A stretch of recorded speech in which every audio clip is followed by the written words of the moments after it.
He walked in alone, wearing nothing but a faded jacket and a quiet tattoo, just another old man. Right, but 5 minutes later, an entire diner stood still.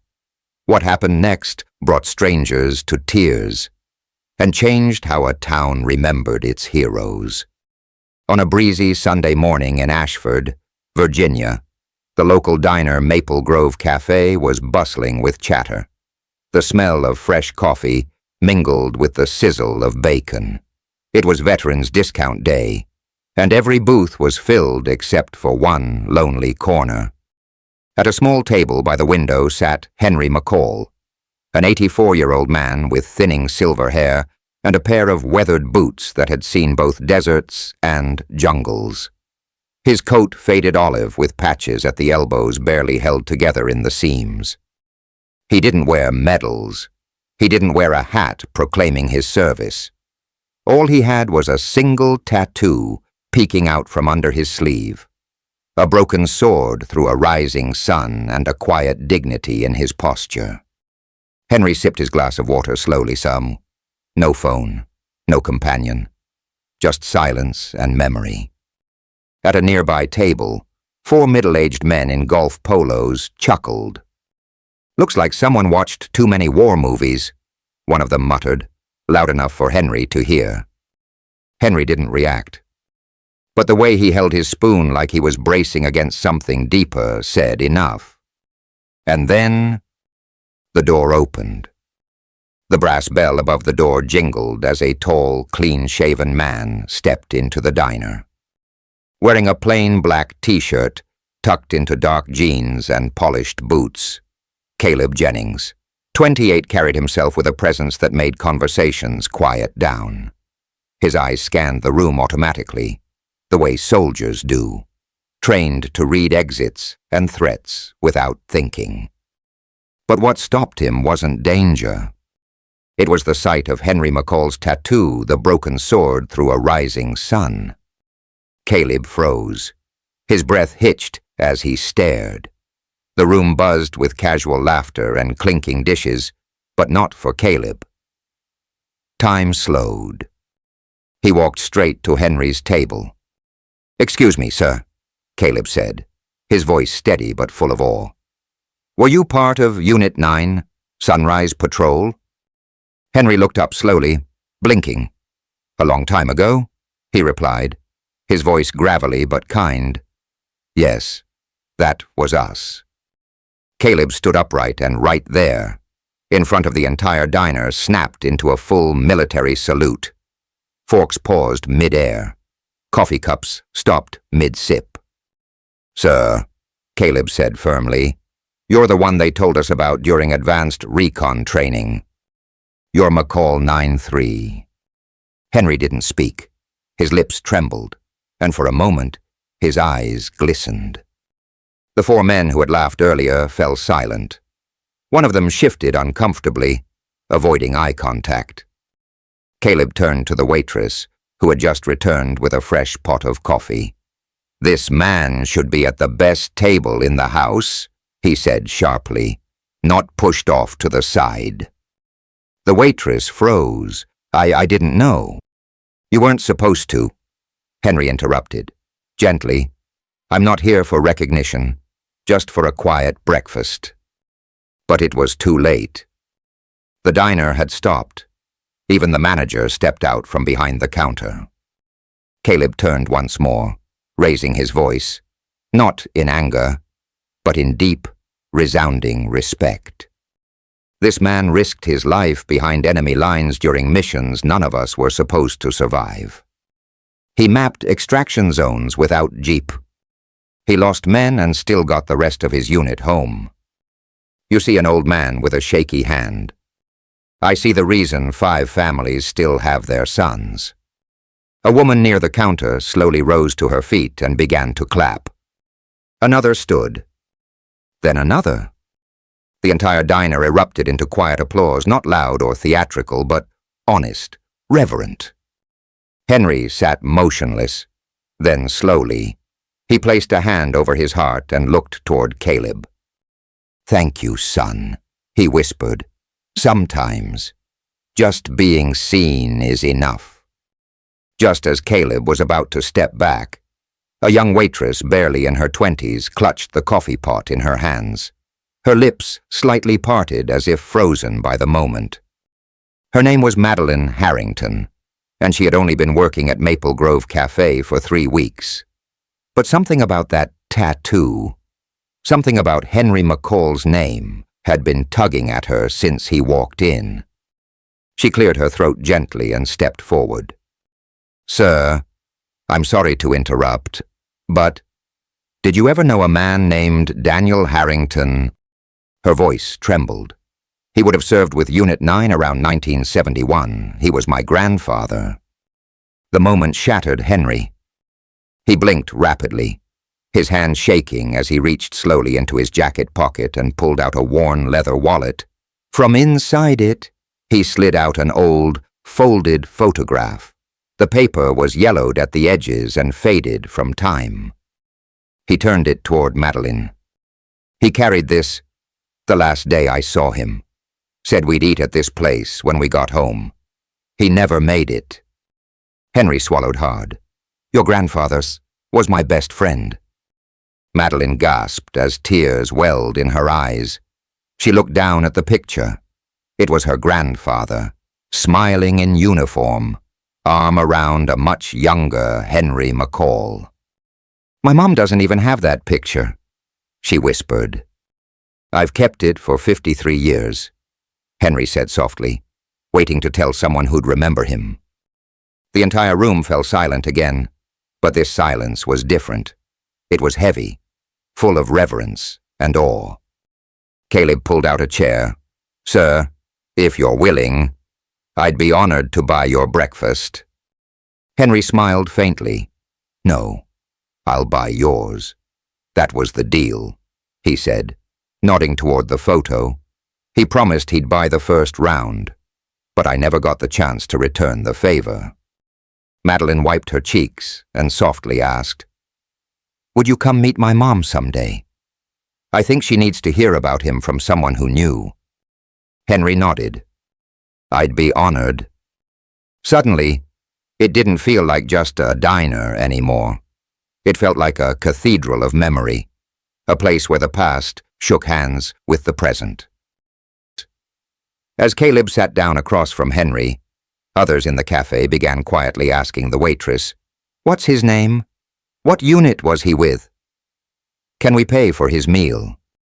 And Henry, so long invisible, was now the center of something sacred.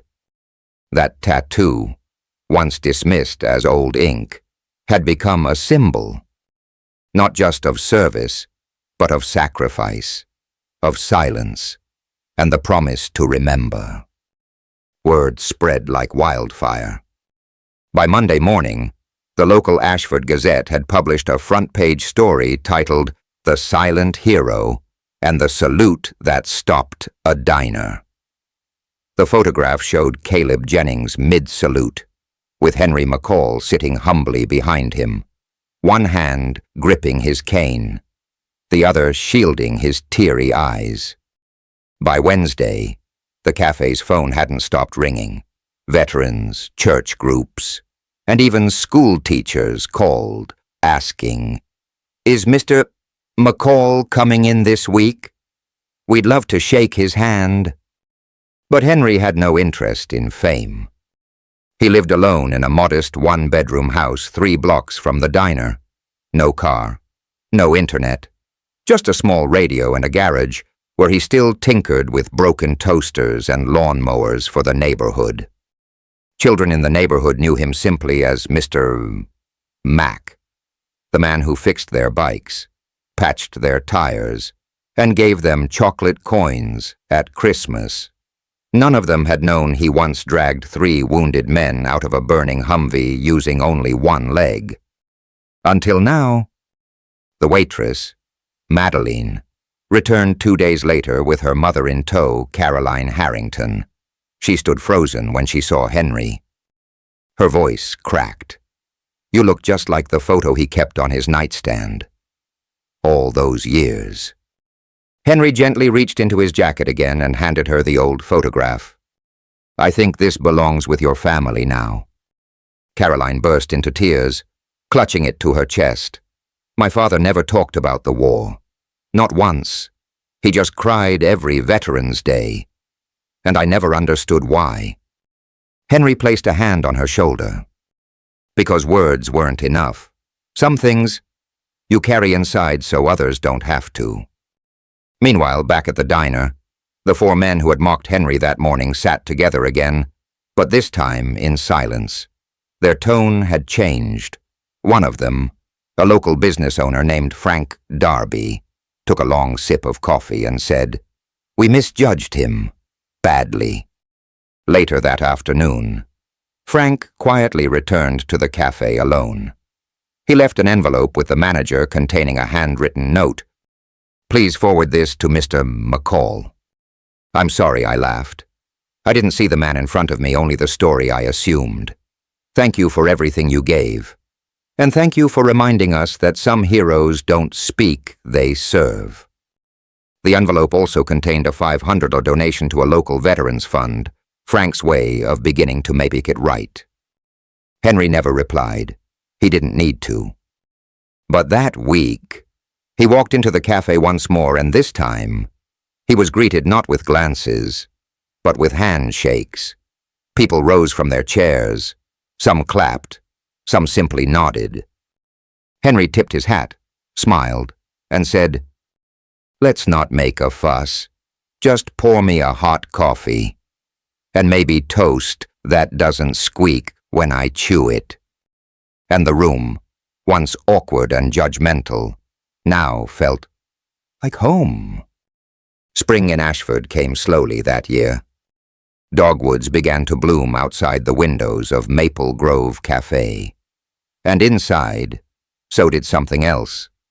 A quiet reverence, not for spectacle, not for celebrity, but for stories long buried, and the people who carried them.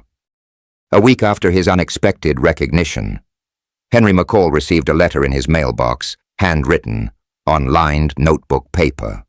It read, "Dear Mr. McCall, our 4th grade class read about you in the newspaper. We didn't know heroes lived in our neighborhood. Would you come to our school and tell us about what it means to serve?" Room 12, Ashford Elementary. Henry stared at the letter for a long time. His fingers traced the uneven pencil strokes, the smiley face doodles in the margins. He hadn't spoken in public in over 30 years.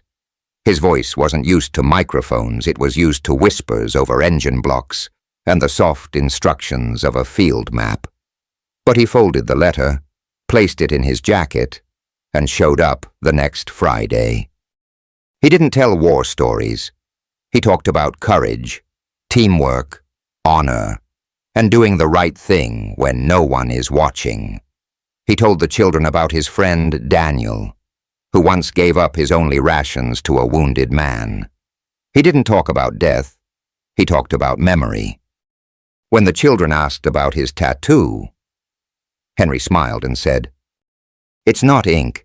It's a promise. A promise to never forget the ones who didn't come home."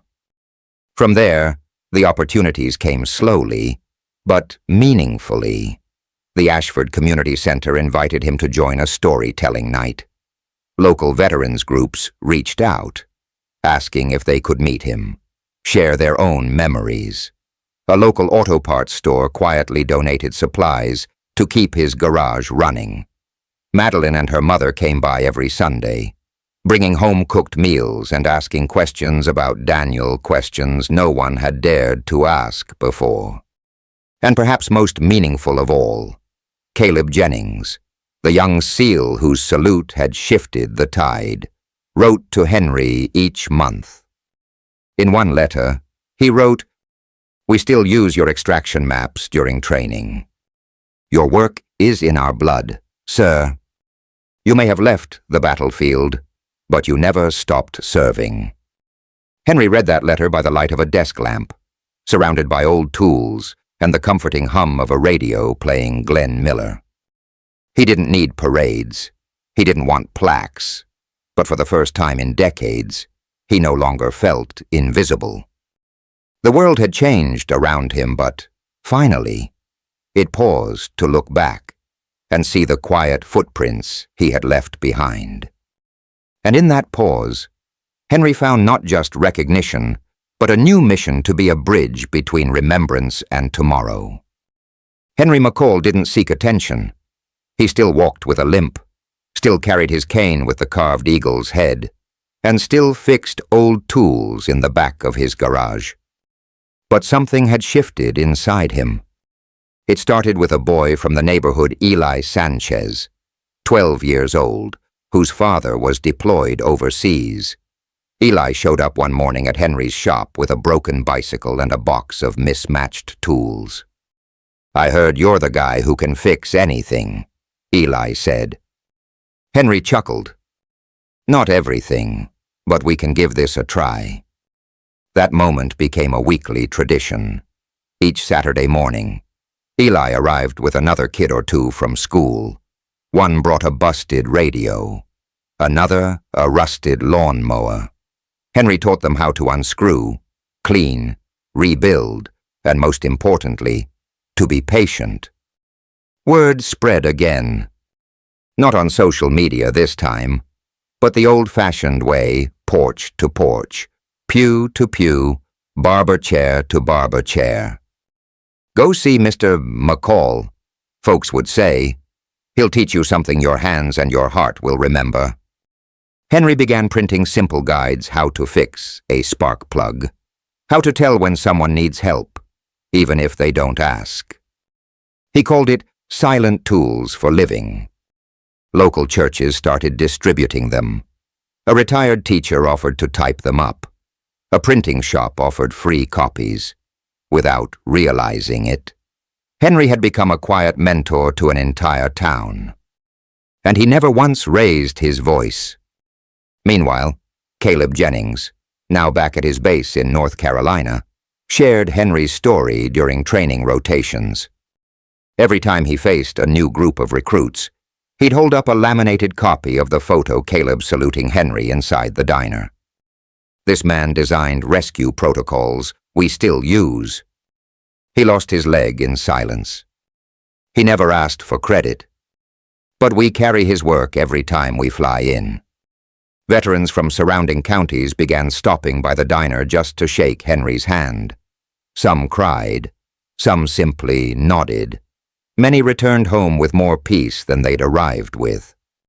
Even Frank Darby, the man who had once laughed at Henry, came back this time with his teenage son. He introduced Henry not as the old guy from the diner, but as a man who reminded me what real respect looks like. Henry remained humble, still drank black coffee, still ordered toast, no butter. But now, when he looked around town, he saw more than passing cars and strangers. He saw young hands building, old wounds healing, new voices learning to listen. And he realized something profound. Sometimes the greatest legacy isn't medals or monuments. It's leaving behind people who do good, because you once showed them how. 3 years later, on a crisp autumn morning, Ashford awoke to church bells ringing not for a wedding, not for a holiday, but for a farewell. Henry McCall had passed away in his sleep, peacefully, quietly, as he had lived. The town had known this day would come, but that didn't make it easier. Flags were lowered, a black ribbon was tied to the old lamppost outside Maple Grove Cafe, and a bouquet of yellow tulips was placed in Henry's usual seat by the window right beside a worn photograph of Daniel Harrington, still smiling in uniform. The funeral was held at Ashford Veterans Memorial Chapel, and people came in numbers no one expected. Veterans in dress blues, mechanics with grease-stained hands, grandmothers, school children, church-goers, even strangers from other states who had read his story in small-town newspapers and wanted to pay their respects. Caleb Jennings flew in from overseas, now a decorated SEAL instructor.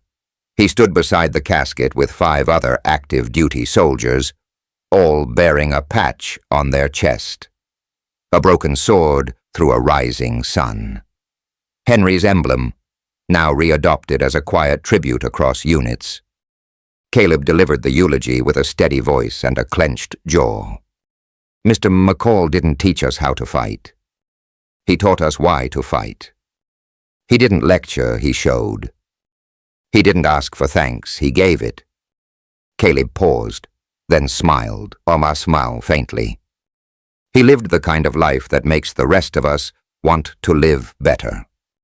At the cemetery, as the casket was lowered, Henry's old prosthetic leg was replaced by a new carbon fiber model, donated by a veteran support group that had formed in Henry's honor to provide free prosthetics and home repairs for aging warriors. On his gravestone, beneath his name and dates, were 5 simple words. He taught without speaking loudly. Afterward, Madeline Harrington, now a nurse and mother of 2, walked her children past the old garage. Its doors were locked now, but the town had placed a plaque on the side wall, next to a rusted bicycle Henry once restored. It read, "The quiet shop, where tools fixed things and stories fixed people." That winter, the mayor announced the town would rename Main Street to McCall Way, not just to honor Henry, but every unseen veteran who gave more than we'll ever know. And every year on Veterans Day, Maple Grove Cafe reserves 1 table by the window. A single plate of eggs and toast is served. No one sits there. No one touches the food. It's for the ones who served without needing applause. It's for the Henrys of the world. And it's a reminder. Real heroes don't always speak. But when they're gone, the silence they leave behind says everything. Henry McCall never sought praise, spotlight, or medals. He lived quietly, served deeply, and gave freely. His story teaches us a truth we often forget. Not all heroes wear uniforms in public. Some wear threadbare jackets and carry stories only their hearts remember. In a world that moves fast and applauds the loudest voices, we often miss the quiet giants among us men and women who shaped our freedoms in silence and returned home only to be forgotten. But legacy isn't measured in headlines. It's measured in lives touched, hearts lifted, and character passed down. Henry reminded us that dignity doesn't need permission, and that respect begins with listening. If we can pause long enough to look deeper past the faded tattoos, the worn shoes, and the silent stares, we might just find a lifetime of courage waiting to be honored. Let us not wait until they're gone to say, "Thank you. I see you. I remember." The next time you see an elderly man walking slowly with a cane or sitting alone at a diner, pause. Offer a smile. Ask his name. You never know whose story you're passing by. Reach out to a local veteran center. Volunteer. Listen. Write letters to aging servicemen and women. Invite a neighbor who served to dinner. Let them know they are seen. Not just on Veterans Day, but every day. Support organizations that provide prosthetics, housing, or emotional care for those who returned quietly and never asked for anything in return. Because remembering is not a gesture, it's a responsibility. And every gesture of gratitude, no matter how small, helps carry the weight they've borne for decades. Have you ever met someone like Henry in real life? Share their story in the comments below. We read every one. And if you believe silent service deserves loud respect, hit like and subscribe to help keep their legacy alive.